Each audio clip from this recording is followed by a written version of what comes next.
Chelak shahri Qumchiq mahallasida shundoqqina elektrosetga qarama-qarshi ko'chada 6 sotixlik hovli sotuvga qo'yildi azizlar. Bu safargi videomiz shu haqida bo'ladi. Hovliga kirishimiz bilan chap tarafda bitta mehmonxona uchun xona tashlab ketilgan. Hovlining asosiy imorati o'ng tomonda joylashgan. Imorotlar ko'tarilib, usti yopilgan, remontlari oxiriga yetmagan. Hovlidagi asosiy imoratga bir koridor orqali kiriladi.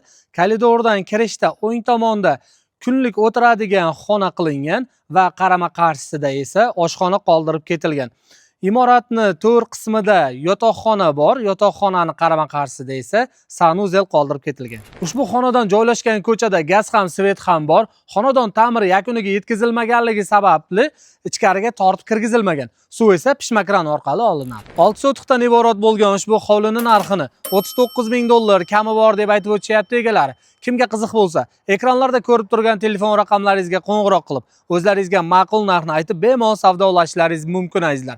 Hammaga mana shunday hovlilar nasib etsin. Bu videoni maksimal barcha hovli sotib olaman degan tanishlaringizga borib qo'ying. Hammaga kattakon rahmat. Sizlar bilan Shohjahon Aslanov bo'ldi.